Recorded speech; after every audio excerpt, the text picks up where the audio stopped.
এই কেমন ভগবান? ভগবান যদি হবে তা গরু জড়াবে কেন? ভগবান যদি হবে একটু ফল খাবে কেন? ভগবান যদি আমি সৃষ্টিকর্তা ব্রহ্মা, আমি তোমাকে কি পরীক্ষা করব? কি করে পরীক্ষা করবো? যাদের নিয়ে খেলা করছো, যাদের নিয়ে তুমি আনন্দ করছো, আমি তাদের হরণ করব, চুরি করব।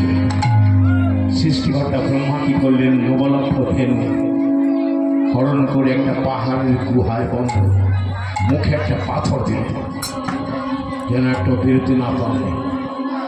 গোবিন্দ ধুলো খেলা খেলতে খেলতে দেখলেন সাঁতারা কেউ নেই, আমার গাভী বস্ত্র নবলক্ষ ধেনু কেউ নেই, শ্যামলী দাবনী গাভী।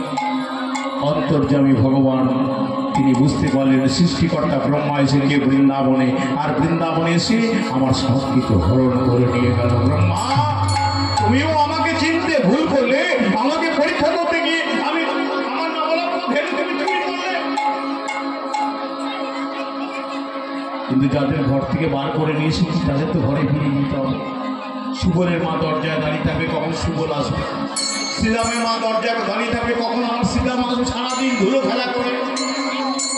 এক কৃষ্ণ থেকে নবলক্ষ ধেনু হয়, এক কৃষ্ণ থেকে শ্রীরাম সুদাম দাম বসুদাম সব কৃষ্ণ। কৃষ্ণই সুবল হয়ে গেল, কৃষ্ণই শ্রীরাম হয়ে গেল, কৃষ্ণই যেভাবে ধুলো খেলা করছি ঠিক ধুলো খেলা করে আপন আপন ফিরে চলে গেল। আজকে যারা ঘরে ফিরে এলো সব কৃষ্ণ। এটা শুধু ব্রহ্মাকে দেখা গেল না, অনেকে চিন্তা করছেন কৃষ্ণ যদি আমার ঘরে আসতো, গোবিন্দ যদি আমার কি গো মা, আপনার ইচ্ছে হয় না? ওমা জয়নিতাই, এখন তো 2 ঘন্টা গাইবো, ঘুমিয়ে বললে কি করে হবে? মনে কিছু করবেন না, বৃদ্ধা জননী ডাক্তার কাছে, ডাক্তারবাবু আমার ঘুম হয় না।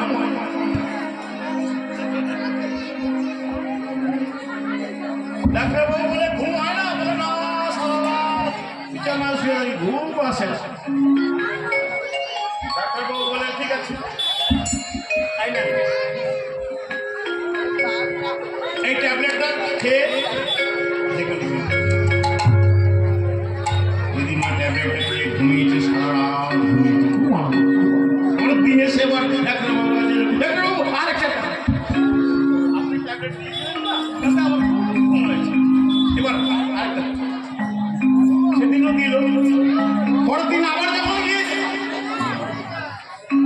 ডাক্তারবাবু বলেন রোজ রোজ আপনাকে ঘুমের ট্যাবলেট দেওয়া যাবে না, রোজ রোজ ঘুমের ট্যাবলেট খাওয়ানো ভালো। ডাক্তারবাবু দিলেন না। তাহলে ডাক্তারবাবু আমার কি হবে বলুন তো, আমার যে ঘুম আসে।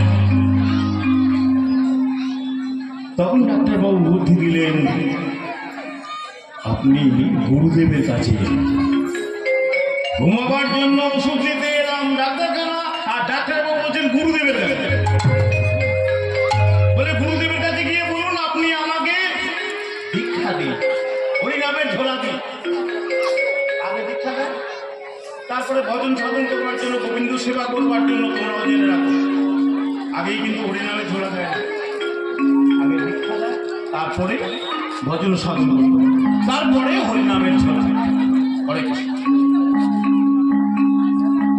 বলে হরিনামের ঝোলা নিলে আপনার ওষুধ খেতে হবে না? বলে না, যেখানে হরিনাম হবে সেখানে যাবেন, হরিনামের ঝোলা নিয়ে বসবেন, হরিনাম শুনবেন, দেখবেন মনে আনন্দে ঘুম এসে যাবে। তাই গৌর হরি হরি বল। বলিনি, ঠিক বলিনি? হরিনামের আসলে বসলেই তখন